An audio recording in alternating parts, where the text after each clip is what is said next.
For centuries, freak shows have travelled around to exploit people with weird and confronting deformities, and cash in from the public that come to view them.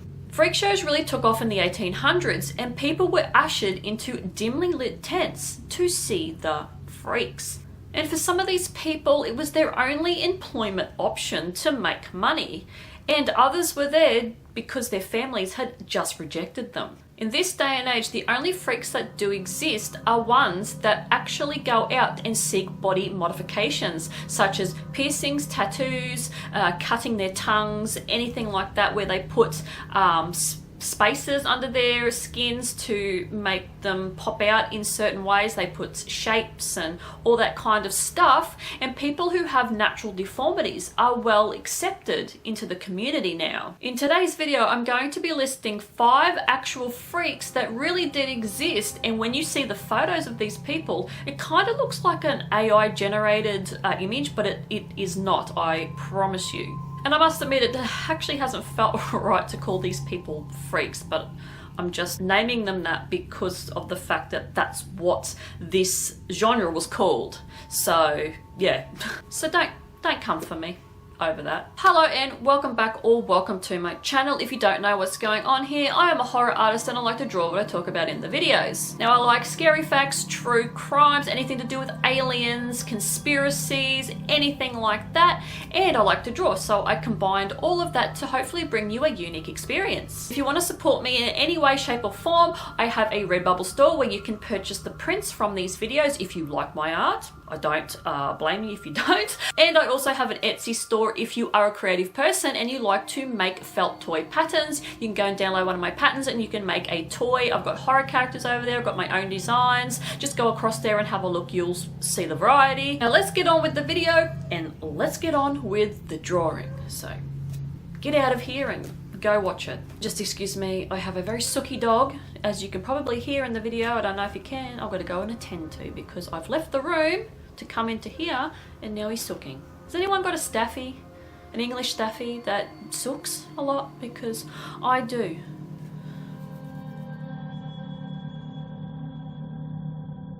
Josephine Myrtle Corbin was born on the 12th of May 1868 and was an American sideshow performer that was born with dipigus, which is a rare congenital deformity. But in Myrtle's case, she had 2 separate pelvises side by side from the waist down. Her 2 smaller legs that were situated on the inside were paired with her 2 outer normal original legs. She apparently could move the smaller legs, but couldn't walk on them as they were too small and weak. This can also be called a dipigus twin, as the extra set of legs that Myrtle had also had a fully functioning reproductive system along with her own, and was supposed to be a twin. So it was considered a form of conjoined twins. Myrtle was 13 years old when she travelled with her father from town to town, performing in sideshows to cash in on her deformity, and they earned quite a bit of money, about $250 a week roughly. Then at 19 she met Dr. James Clinton Bicknell and they married, and they had 5 children, 3 from her own body and 2 from the smaller pelvis and legs. She was apparently the only dipigus twin that was able to do this. Myrtle had 1 clubbed right foot, and the 2 smaller legs only had 3 toes on each foot, and she overall was only 5 feet tall. In 1909, the 41-year-old re-entered show business and began making $450 a week as part of the Huber Museum exhibit. In 1928, Myrtle contracted a strep infection in her right leg, and a week later she died on the 6th of May 1928. Her coffin was apparently covered in concrete to stop grave robbers from stealing her remains, as she was very famous. Ella Harper was born on the 5th of January 1870 in Tennessee and was professionally known as the Camel Girl because she was born with a very rare orthopedic condition called congenital genu recurvatum that causes the knees to bend backwards, and she preferred to walk on all fours, which naturally gave her the name Camel Girl.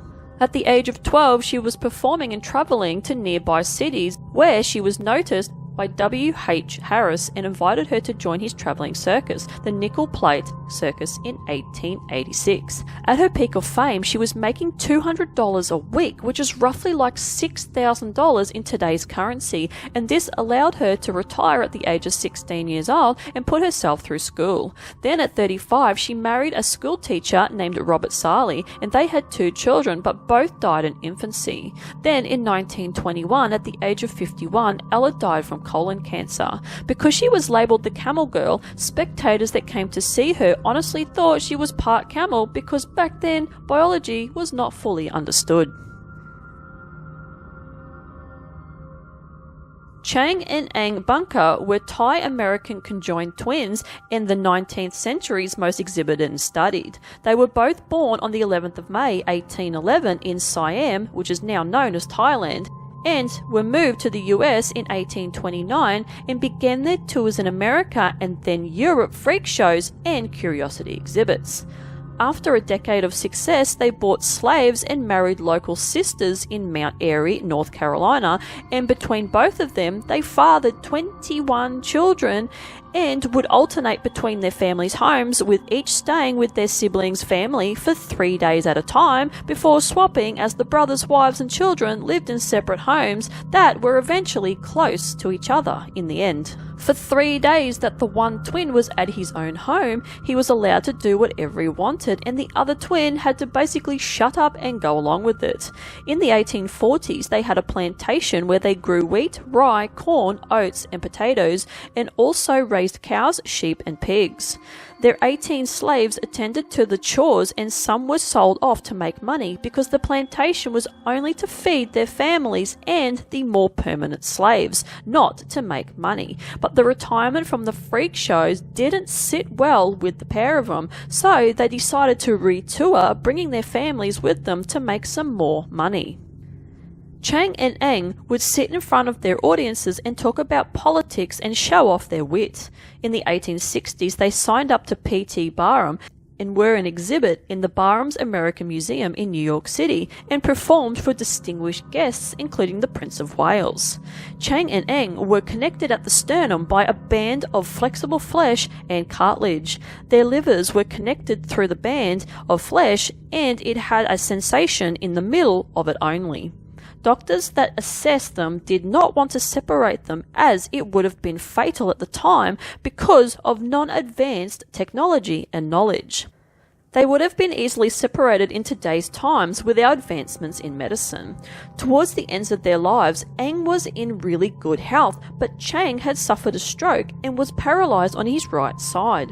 Cheng became a heavy drinker and wouldn't sleep laying down due to his bronchitis, and this weighed heavily on Eng. In the early morning of the 17th of January 1874, Cheng died and was discovered by Eng's son that had come to check on both of them. Eng woke up and found Cheng dead and said to his son immediately that he was gonna go as well. The doctor was called, but by the time he got there, Eng had died too, 2 hours after Cheng. Cheng had died from a cerebral blood clot, but what caused Eng to die is still unclear, but it's speculated it could have been from shock and willing himself to death over his brother's death. Another theory was blood loss, because when Cheng died, Eng's blood was pumped through the joining band, but because Cheng was dead, Eng was not getting any of that blood back. They were 62 years old when they died together. No one really knows his real name, but Schlitzie Surtees was an American freak show performer and actor born on the 10th of September 1901.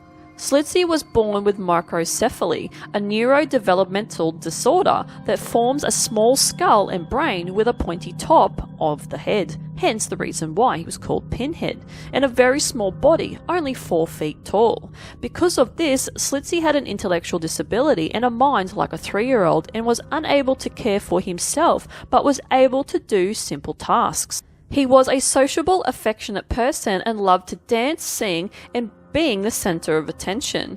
He was dressed in a muumuu and presented like a female and wore diapers because of incontinence.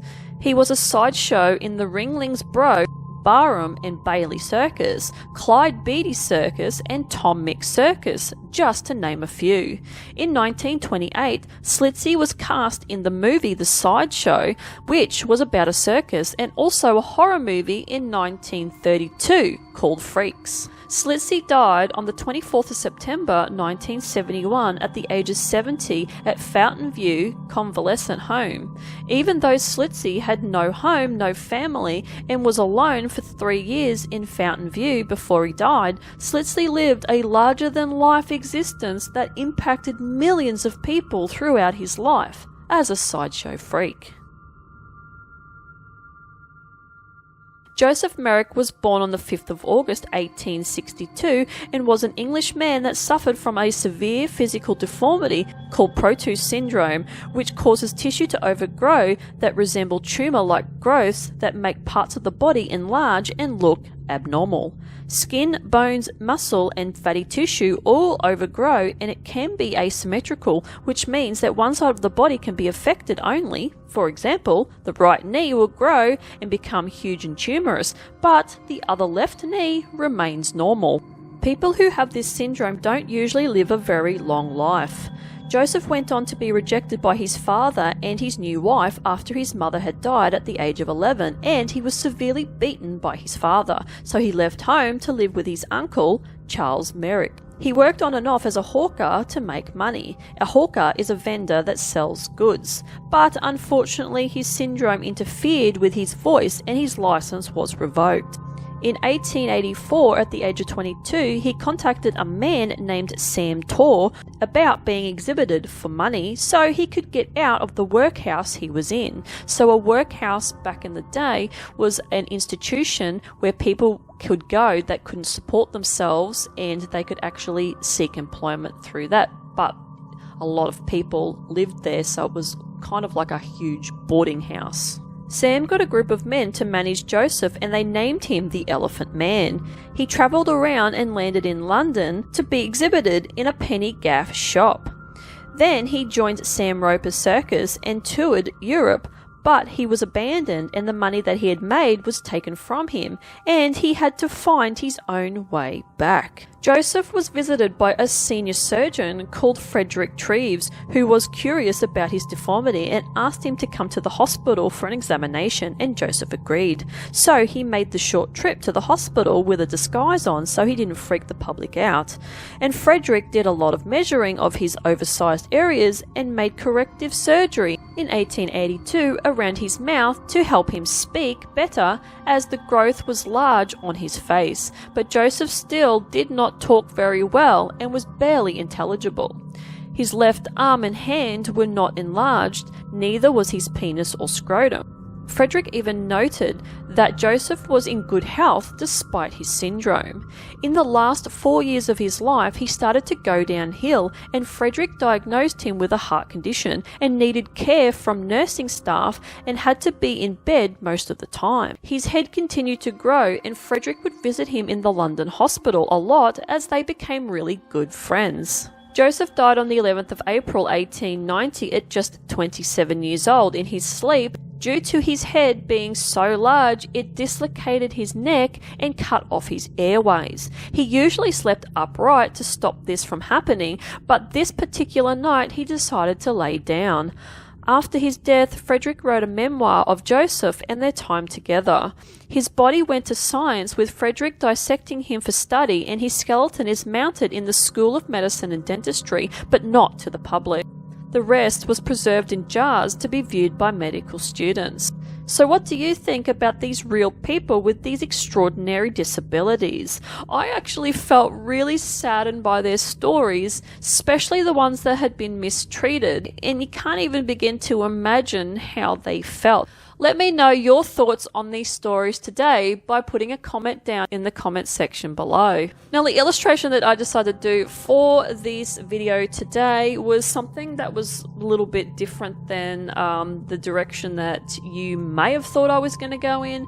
For some reason, when I was reading through all these stories, I got this vision of a creature, and it's nothing overly technical. It's I do like the face on the creature, but other than that, like I've said in the past couple of videos, I just haven't been really happy with my execution of my illustrations lately, and I sort of don't know what to do. I don't know what's going on, but I'm gonna have to snap out of that shit and start to work out what I'm doing wrong and sort of go off in a different direction. So yeah, so this is kind of, it's kind of combining some of the elements from the stories today, but it's sort of, I don't know, it's sort of its own sort of freak show in itself. So, but anyway, that is it from me. Hopefully you enjoyed this video, and if you like this kind of content, like and subscribe. Dislike it, I couldn't give two shits what you do, because any interaction you give me helps the algorithm to push me up for other people to find me. And hopefully you watch whatever is left of this video, and I will see you guys in the next one. Bye.